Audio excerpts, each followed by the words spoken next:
Selanjutnya kami persilakan kepada fraksi Demokrat. Mulia, silakan. Ya Pak, terima kasih yang saya hormati pimpinan beserta seluruh anggota Komisi 12, Saudara Menteri, Wakil Menteri, Deputi beserta seluruh jajaran. Kami dari fraksi Demokrat mengapresiasi yang sudah dipaparkan tadi, tinggal mungkin di kedepannya lebih pointer-pointer penting biar waktu dialognya lebih panjang, itu mungkin maksud Pak Gunhar. Kemudian pada kesempatan ini Pak Menteri, sesuai dengan Undang-Undang MD3 dan Tatip, kita sedang melakukan fungsi pengawasan. Rapat fungsi pengawasan ya, betul ya Ketua? Jadi kalau bisa mungkin kepada pimpinan, mungkin anggota dibagi MD3 sama Tatip. Jangan sampai fungsi pengawasannya kepada sesama teman anggota DPR, jadi salah nih. Padahal kita sekarang melakukan fungsi pengawasan kepada mitra kerja, bukan kepada anggota DPR. Saya mungkin Pak Menteri, kalau yang agak-agak complicated tadi sudah disampaikan oleh teman-teman, saya yang ringan-ringan aja Ketua, yang sederhana saja. Yang pertama, dampak dari pemisahan struktur organisasi antara, mungkin ada dampaknya Pak Menteri. Maka dari itu tolong disampaikan pada kesempatan ini, bagaimana kita mitigasi terjadinya pemisahan ini yang berakibat tentu juga kepada efektivitas kerja dari Pak Menteri beserta seluruh jajaran. Yang paling pertama saya selalu melihat Pak, pertama adalah target, kemudian anggaran. Ini seperti dua hal yang tidak bisa dipisahkan, Pak. Percuma kita bicara target, tapi anggarannya nggak cukup. Maka dari itu, Pak Menteri tolong sampaikan, dengan target yang Bapak ingin capai sekarang, apakah anggarannya cukup? Itu dulu. Sebelum kita masuk terhadap hal-hal yang detail tadi. Percuma kita bicara detail ke sana ke sini, ternyata untuk mencapai sasaran tersebut kita tidak cukup anggarannya. Maka dari itu Komisi 12 adalah komisi yang akan memberikan support, termasuk dukungan penambahan anggaran. Karena di sini juga ada anggota kita yang di Badan Anggaran. Mereka harus menyampaikan, anggota Komisi 12 yang saat ini juga bertugas di Badan Anggaran, agar memperjuangkan penambahan anggaran yang disampaikan oleh Kementerian Lingkungan Hidup. Itu yang paling utama pertama. Yang kedua, isu lingkungan apa yang menjadi perhatian utama Pak Menteri, Pak? Karena kalau kita bicara isu lingkungan sangat banyak, Pak. Banyak sekali. Tapi coba diprioritaskan lagi, 1, 2, 3, yang paling utama yang mungkin bisa kita capai target tersebut melalui dukungan Komisi 12. Jadi kita tidak perlu berbicara terlalu banyak, spektrumnya terlalu luas, tapi pada akhirnya kita tidak mampu melaksanakan itu. Karena ini bagian dari kinerja kita juga bersama. Ya Pak Sugeng ya, Pak Ketua. Terus ada beberapa hal Pak, dalam keseharian yang sering kita lihat sehari-hari, yang sering merusak lingkungan, sebagai contoh adalah illegal logging dan illegal mining. Saya sebetulnya sebelumnya, waktu saya dari Komisi 7, saya pindah ke Komisi 3, ini bagian yang memang bagian dari aparat hukum. Tapi persoalan lingkungannya ini nggak pernah selesai. Dengan menindak pelaku-pelaku illegal mining, illegal logging, memangnya berhenti persoalan lingkungnya, memangnya persoalan lingkung bisa selesai? Tidak Pak.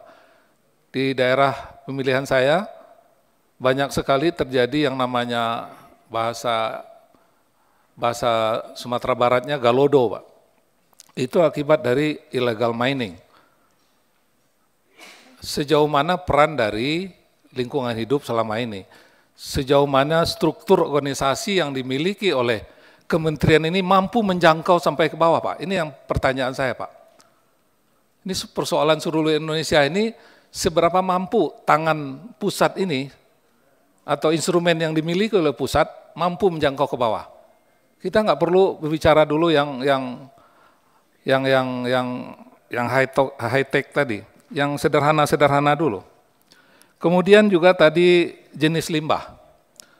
Saya pingin kementerian ini segera menginventarisasi jenis limbah B3 dan non B3 yang betul-betul menimbulkan dampak yang cukup serius. Mungkin di internal kita saja kita bisa misalnya, apakah Bapak sudah pernah melihat limbah kalau PLTU misalnya di pembangkit PLTU itu bagaimana itu persoalan lingkungannya. Karena waktu itu di Sawah Lunto ya di daerah saya itu debu itu bertumpuk Pak, bekas dari pembangkit PLTU, dan sampai waktu tertentu itu bingung buangnya kemana. Ini kan persoalan lingkung juga. Pabrik semen, smelter kan bagian dari fungsi pengawasan kita juga. Bagaimana persoalan lingkungannya, limbah-limbahnya. Ini kan industri besar semua.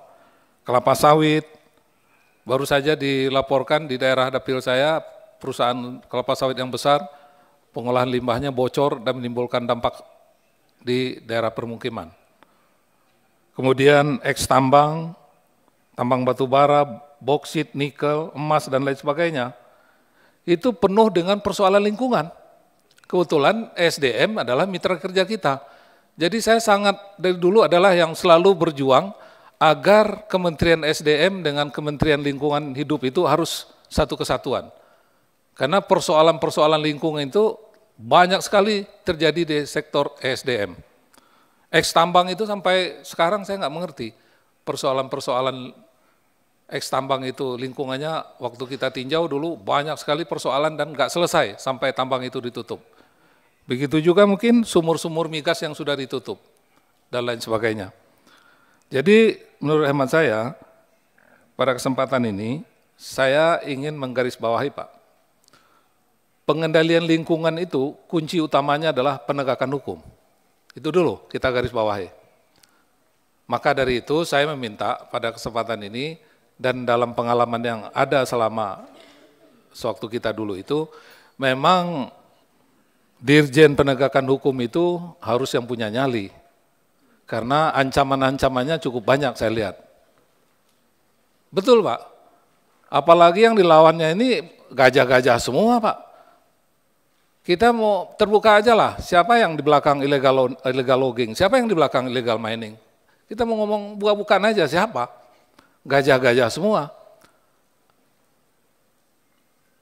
Seberapa mampu Dirjen Penegakan Hukum?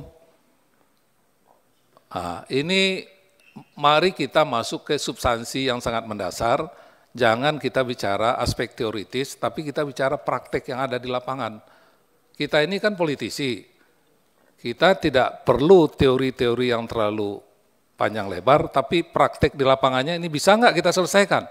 Illegal mining, illegal logging ini persoalan lingkungannya. Kalau illegal mining, illegal loggingnya terus berjalan Pak, ya persoalan lingkungannya juga akan terus berjalan. Dampak lingkungannya akan semakin berat bagi masyarakat. Terus yang mengambil hasil keuntungan dari persoalan itu siapa? Maka dari itu pada kesempatan ini kita samakan dulu persepsi kita Pak. Kita Komisi 12 terutama melalui pimpinan, apalagi ada Pak Bambang Haryadi ini, beliau ini cukup ahli nih. Kalau sudah sore, apalagi menjelang malam, akan keluar ide-ide briliannya. Yang tadinya nggak selesai, bisa selesai sama Pak Bambang itu. Nah, tepuk tangan dulu buat Pak Bambang nih.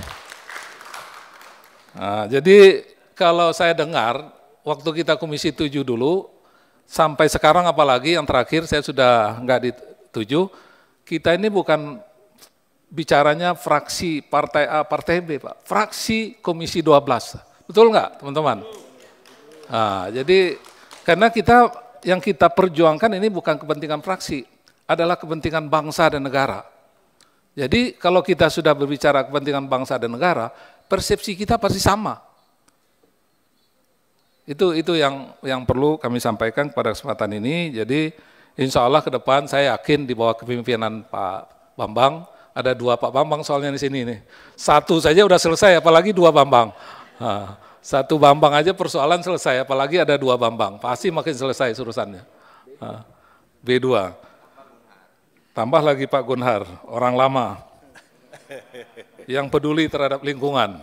Sayang mitranya nggak masuk, Pak Nasir ya, maju disuruh sama Pak Gunhar maju gubernur soalnya.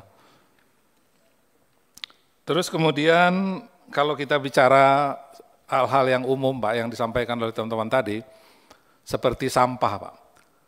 Kita sederhananya Pak, sampah. Saya mau nanya Pak, dari 514 kabupaten kota ini sudah berapa yang menerapkan sanitary landfill Pak?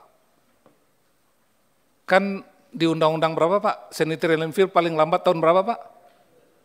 2018, sekarang 2024. Saya di kampung saya aja Pak, masih open dumping Pak. Open dumping semua, hanya beberapa yang sanitary landfill. Bagaimana kita bicara yang lebih jauh Pak, bicara yang paling kecil-kecil aja, persoalannya nggak selesai Pak. Saya kadang sedih Pak Bambang, datang ke saya ke Agam, Pateng Agam, kampung saya lihat pembuangannya di ada suatu tempat open dumping, masyarakat kasihan, laler apa, bicara sanitary landfill harus paling lambat seluruh Indonesia, harus seluruh kota dan kabupaten harus sanitary landfill 2018. Sampai sekarang mana buktinya? Jadi saya minta Pak Menteri, coba Bapak inventarisasi hal-hal yang sederhana dulu Pak. Jangan kita bicara terlalu jauh, persoalan yang paling sederhana nggak selesai, jauh dari selesai. Apalagi misalnya pengolahan limbah-limbah industri ini.